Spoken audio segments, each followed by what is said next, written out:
Okay, so there'll be two things I'm passing out. The first is a worksheet, and you guys need that to take notes with. So there's that, you can just pass it back. So everybody gets notes. I think that should be the right amount, and then everybody gets one. Okay, and then the other thing that I'm passing out is a random piece of paper. It's gonna make sense in a little bit, but not everybody's gonna get one. And upside down? You can look at it, but it's a part of, I don't know, a little activity that's gonna segue into the lesson. She's recording us? Oh wait, just look up. Okay. So it doesn't make any sense, I know it's super random, but. Is it going? She's recording us? Hi! The second Hey, do you guys Okay. get any more papers? Okay, that's fine. And then did you get one? Okay. Would you like me to put that there so that it's on you? Yeah, thanks. Okay. Okay, so who all got a piece of paper? Raise your little hand. one? Yeah, the little piece of paper. Okay, raise your hand if your piece of paper says safe. Safe with an exclamation point. I'm gonna die. Okay. I didn't even get paper. Yeah, okay, so, yeah, if you didn't get a piece of paper, don't worry, you're just observing, this is all, I don't know, it's gonna segue into the lesson. So if your piece of paper says safe, you don't need to worry, you're a good, law-abiding citizen. You're not a part of the, or affiliated in any way with the Communist Party. Okay. So you guys are, okay, we don't need to worry about you. Well, can I not say? Okay, raise your hand if you got the letter C on your little piece of paper. You guys are criminals. We're communists. Okay, yeah, so you guys are not safe. We have reason to worry. We have reason to believe that you are a part or affiliated with the Communist Party. You So, communists. raise your hand again if you got a little C on your piece of paper. Okay, and because I'm still learning names, if I call on you, let me know what your guys' names are. Okay, so you got a C, right? A little, and your name? Jenica. Jenica? Okay, Jenica. So we have reason to believe that you are affiliated with the Communist Party because you have participated in activist rights protests and affiliated with the civil rights movement. So that's what we believe that you're a part of, or affiliated with the Communist Party. Okay, who else had a C? Okay, what's your name? Brittany. Brittany, okay. So we have reason to believe that you're affiliated with the Communist Party because you possess modern art and you hang modern art up in your house. Shame. So we have reason to worry because of that. Okay, who else got a, and your name? Brooke. Brooke? Sorry, maybe I should have waited. Okay, Brooke, okay, we have reason to believe that you are affiliated with the Communist Party because your acquaintances are multiracial. So that's something that's, we're looking out for. And then there should be one more with the C. Yeah, your name? Caleb. Caleb? Okay. So we have reason to believe that you're affiliated with the Communist Party because you oppose nuclear weapons. Okay. And so the level or the degrees of, I guess, punishment, it varies, but the things that you guys need to worry about or at risk of are losing your jobs, jail time, and risking the possibility of ever finding another job. So those are the things that you guys need to worry about. Okay, so I know that activity was a little bit random and probably doesn't make sense entirely, but it segues into what we're going to talk about today. But before we do that, what just happened? Can somebody summarize just what just happened with this activity? Yeah? You claimed that I was a communist because of something I did, but I'm not a communist. Okay, yeah. Anything else? How about those who got the little C on your paper? How did you guys feel about that? Modern art, what's the big deal? Yeah, that's a good what we're going to talk about today and how this relates to what we're going to talk about is the Red Scare. Have you guys heard of that phrase before, the Red Scare? It might be something you've seen in like your history textbooks. Yeah? Okay, if not, that's okay. So basically what it was, there's a time around both the World Wars, World War I and World War II, where America felt an increasing fear of communism and the Communist Party. And it started around World War I, but it became more prevalent and more, I guess, known during World War II. It seems to be much more of an issue to Americans during World War II and then after that time. But I have a couple of videos that will explain that a little bit better. So that's where your worksheets come in. So you are going to need to take notes while we watch this video because we're going to discuss the answers afterwards. Which one first? The Red Scare history? Yeah, that one. I'm gonna hit the light. Yes.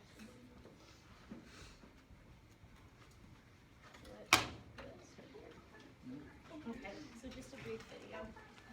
My name is Rico Williams, I'm a historian, and here are some things that you need to know in order to sound smart about the Red Scare. Although most people associate the Red Scare with the era of Joseph McCarthy from the 1950s, in fact, there were two major Red Scares. The first Red Scare took place during World War I. After the Bolshevik Revolution in Russia during the First World War, fear of communism reached its height. In the period after the Second World War, Americans were increasingly concerned that the anti-democratic and totalitarian nature of communism would spread and even infiltrate the United States. One of the common traits shared by both Red Scares was red baiting, the practice of identifying and attempting to out or uncover suspected communists within the United States government. One of the chief conduits for ferreting out communists was the House Un-American Activities Committee. Although it had been first formed in 1938, it reached the height of its power, and some would say its insidious purpose, during the 1950s Red Scare. Southern politicians often branded political subversives with whom they disagreed as communists. In Alabama and Mississippi, for example, the NAACP, which was a civil rights organization, was banned as a communistic influence. The second Red Scare perhaps took its greatest toll on artists and entertainers, people like Paul Robeson, Arthur Miller, and others who were unable to work because of being branded as suspected communists or Sorry to pause it. Do you know who one of those guys is? The guy that wrote our play, right? The Crucible? Okay. Just wanted to make sure you made that connection. Arthur Miller wrote the Crucible, the play that we're reading. Okay. because of being branded as suspected communists or communist sympathizers. Young people in large numbers came out. What? House of what? Okay, House of Un-American Activities Committee. committee, yeah. Okay, so let's go through the worksheet a little bit. So the first question, so the first four was for the first video, I should have explained that before. So question number one, when did the first, according to this video, when did the first Red Scare begin? Yeah, exactly, during World War I. And then the second one? After World War II. Awesome. And then what is red baiting? Do you guys remember him talking about that? Practice of uncovering Oh, yes, sorry. Was it finding communism in our country, like the points that we didn't want it? Yeah, exactly. And then remind me of your name one more time? Cody? Cody, okay. Sorry, I'm still learning. And then, question number 4, what does HUAC stand for?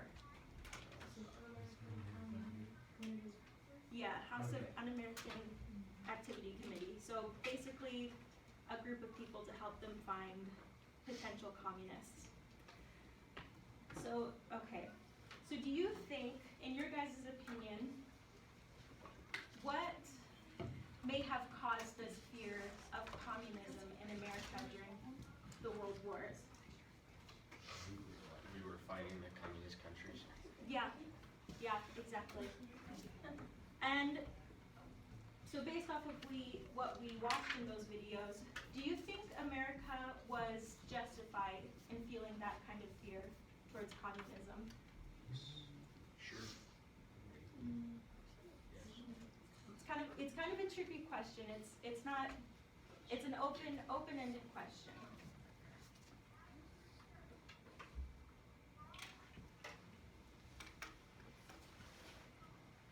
I'd say yeah, because they kind of wanted to keep their freedom. Okay, yeah, and war is a scary time.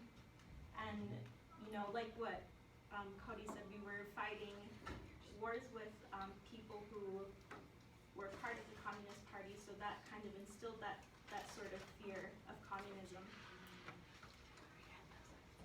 Okay. And now, okay, before we move on, any other thoughts or opinions about that as far as if America was justified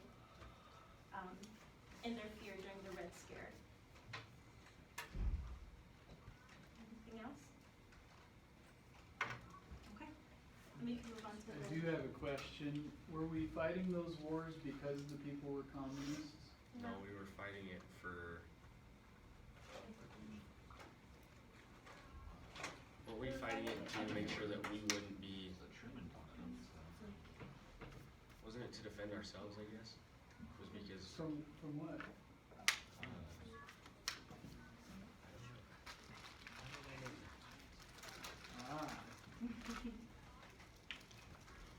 We need some further understanding on this. Is the next video going to explain it a little bit better? Yeah. Okay, so just because they were communists, what happened wasn't that world wars were happening because we were waging war against communists. The world wars were happening, and we were waging war with countries that just kept happening to be communist countries. And so it wasn't that we were anti-communist from the start, it's that we kept ending up with enemies that happened to be communist. So just keep an eye out for more information on that. Right, this one, right? Yes. Imagine that one day you're summoned before a government panel. Even though you haven't committed any crime or been formally charged with one, you are repeatedly questioned about your political views, accused of disloyalty, and asked to incriminate your friends and associates. If you don't cooperate, you risk jail or losing your job. This is exactly what happened in the United States in the 1950s as part of a campaign to expose suspected communists. Named after its most notorious practitioner, the phenomenon known as McCarthyism destroyed thousands of lives and careers. For over a decade, American political leaders trampled democratic freedoms in the name of protecting them. During the 1930s and 1940s, there had been an active but small communist party in the United States. Its record was mixed. While it played crucial roles in wider progressive struggles for labor and civil rights, it also supported the Soviet Union. From the start, the American Communist Party faced attacks from conservatives and business leaders, as well as from liberals who criticized its ties to the oppressive Soviet regime. During World War II, when the USA and USSR were allied against Hitler, some American communists actually spied for the Russians. When the Cold War escalated and this espionage became known, domestic communism came to be seen as a threat to national security. But the attempt to eliminate that threat soon turned into the longest-lasting and most widespread episode of political repression in American history. Spurred on by a network of bureaucrats, politicians, journalists, and businessmen, the campaign wildly exaggerated The Danger of Communist Subversion. The people behind it harassed anyone suspected of holding left-of-center political views or associating with those who did. If you hung modern art on your walls, had a multiracial social circle, or signed petitions against nuclear weapons, you might just have been a communist. Starting in the late 1940s, FBI Director J. Edgar Hoover used the resources of his agency to hunt down such supposed communists and eliminate them from any position of influence within American society. And the narrow criteria that Hoover and his allies used to screen federal employees spread to the rest of the country. Soon, Hollywood studios, universities, car manufacturers, and thousands of other public and private employers were imposing the same political tests on the men and women who worked for them. Meanwhile, Congress conducted its own witch hunt, subpoenaing hundreds of people to testify before investigative bodies like the House Un-American Activities Committee. If they refused to cooperate, they could be jailed for contempt, or, more commonly, fired and blacklisted.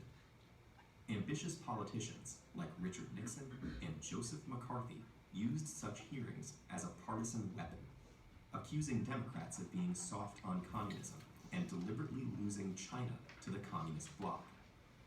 McCarthy, a Republican senator from Wisconsin, became notorious by flaunting ever-changing lists of alleged communists within the State Department.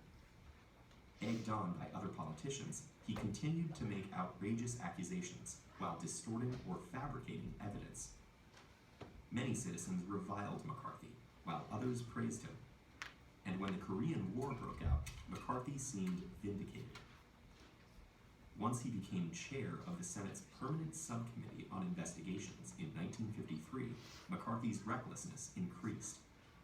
It was his investigation of the Army that finally turned public opinion against him and diminished his power. McCarthy's colleagues in the Senate censured him, and he died less than 3 years later, probably from alcoholism. McCarthyism ended as well. It had ruined hundreds, if not thousands of lives, and drastically narrowed the American political spectrum. Its damage to democratic institutions would be long-lasting. In all likelihood, there were both Democrats and Republicans who knew that the anti-communist purges were deeply unjust, but feared that directly opposing them would hurt their careers. Even the Supreme Court failed to stop the witch hunt, condoning serious violations of constitutional rights in the name of national security. Was domestic communism an actual threat to the American government? Perhaps, though a small one. But the reaction to it was so extreme that it caused far more damage than the threat itself. And if new demagogues appeared in uncertain times to attack unpopular minorities in the name of patriotism, could it all happen again?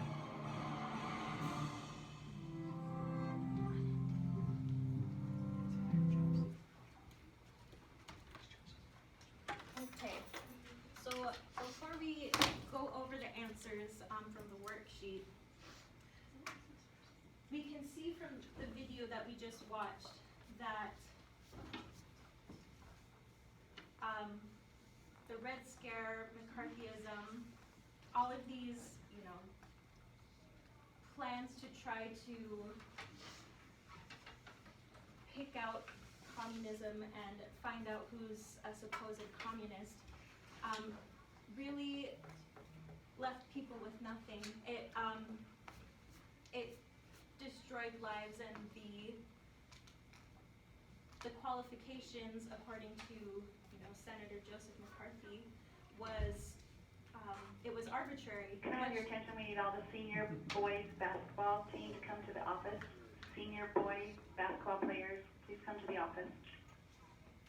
Yeah, it was arbitrary, much like the activity we did at the beginning of the class, or at the beginning of the lesson. I just gave the paper to random people. There's no rhyme or reason or anything like that to who I gave the papers to. It just happened in a few of your guys' hands. And though there may have been like communist sympathizers during this time, however, the the way America approached this was with a far heavier hand than we needed. Okay, so going to the worksheet, video 2. The first question, what is McCarthyism? What is that? What did you guys write down? Arresting people believed to be communists. Yeah, exactly. Yeah, it was, trying to pinpoint who might be a communist. And so, which person is the term McCarthyism? Who is that named after? Joseph. Yeah, Senator Joseph McCarthy. He's the one who kind of, well, I guess, facilitated that process.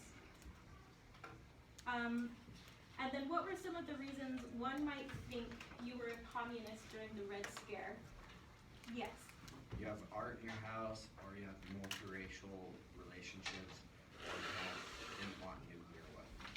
Yeah, exactly, yeah. So you had multiracial acquaintances, if you had modern art in your house, if you opposed nuclear weapons. And then another thing that I found on my own that wasn't mentioned in the video is if you were an activist of any sort, specifically if you participated in the civil rights movement. Do we remember what that is, the civil rights movement? And it's trying to get equality for races and all such. Yeah, exactly. Yeah. Okay. And then, last question, what might happen if a government official, so somebody who had like a government job, refused to cooperate with their subpoena? Yeah. They'd either be jailed or fired and blacklisted. Blacklisted, yeah. Yeah.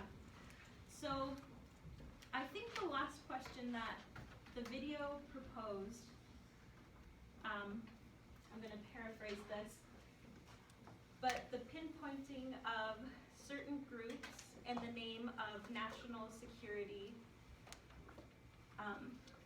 as we can see from the videos that we watched, that it ultimately destroyed lives, and it didn't help the cause at all. People, lost their jobs and had no way of, or faced jail time and they had no way of rebuilding their lives during that moment. In your guys' opinion, again going back to the question posed at the end of this video, do you think that this could happen again, or something like this could happen again? Probably. Probably. And why do you say that? Because people are always afraid of something. Yeah, that's a really good point, afraid, that it was ultimately set in fear. And I understand that the videos that we watched was, it seemed more about politics, but perhaps there are ways that this could happen to us on a smaller scale. Maybe not on a national level, but with the acquaintances around us, the people that are around us. So I know that you guys have been reading and watching The Crucible. How does the Red Scare and McCarthyism relate to that? To what you're just reading? Yeah. Jennifer, Yes. right? Yeah, okay. They have the same idea, so people, when they're scared, they'll accuse things. So like the Red Scare, they were accusing people of communism because they would hang modern art in their house. At the Crucible, they would accuse them of witchcraft because they danced, or if they just didn't like them. It's just, Yeah. It's pretty savage if you ask me. That's a really good point. What else do you guys think?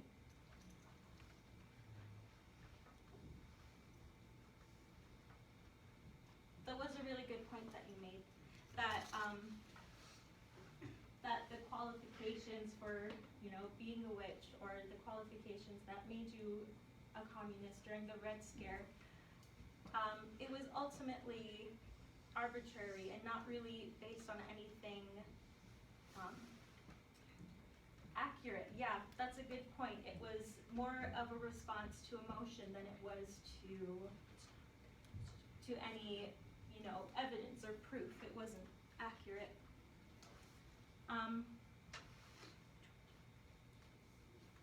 So I guess my last question for you guys, with all of this that we've learned, with the videos that we watched and the discussions that we had, and then reflecting on the activity that we had at the beginning of the lesson, how could we stop ourselves as a society from another, figurative Red Scare or a figurative witch hunt? What do you guys think? Communication. Communication. Why do you say that? Because a lot of these stuff in like the story and whatnot was all about people doing lies upon lies upon lies, and that's what got them into the whole heap of trouble. That's an interesting point. What else? Well, I guess before we answer that question, what got us into that place in the first place? What, initially caused the Red Scare, and what initially caused, witch trials when we look at the Crucible? What caused those events? Fear. Fear. Yeah. And then why do you say that? Why do you say fear? Because our country was scared of falling apart and losing their freedom, and then these guys were scared of like the devil, and so they affiliated witchcraft with the devil. So. Yeah, that's a good point. Fear, and ultimately it's fear of the unknown, and then jumping to conclusions because of that fear, as opposed to trying to find an answer. Okay, so with that in mind, let's go back to the question I asked previously. How can we prevent another figurative witch hunt?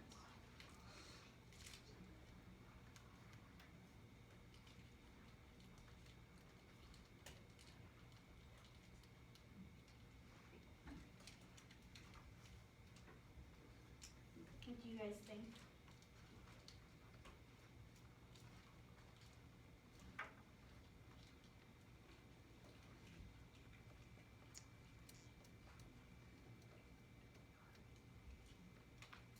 Maybe not jump to conclusions as Yeah. quickly. Find factual evidence before you make absurd claims. Yeah, that's a great point, and that's, something we can apply on a national level, something that we could do as a nation, but as individuals within our own small societies, families, friends, school,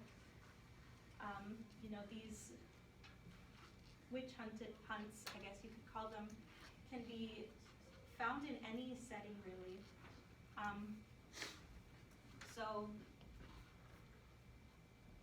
making sure that you have the evidence, not jumping to conclusion, checking fear, those are all really great answers. Yeah. Being more understanding of people's religions. Because if you think about it, the Holocaust, the reason why so many people went along with it, because there were the Nazis that put into people's minds that the Jews were evil, and it made others fear them. That's a really great point. Yeah, that's true. I guess.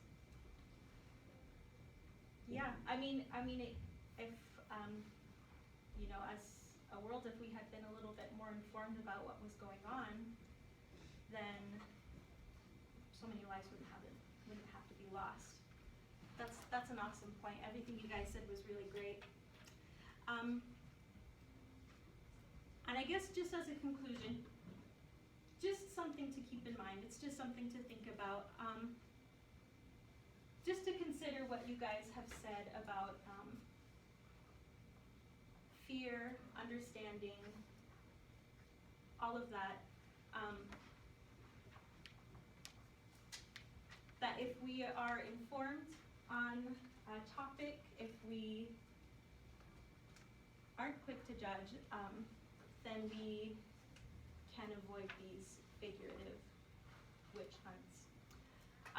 So the worksheets that you have there, you can keep that for yourself.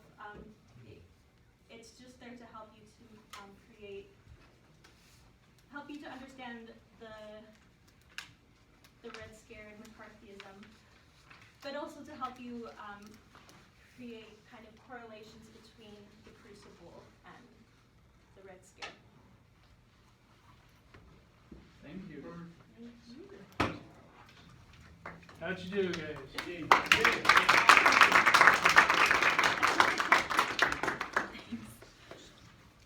All right.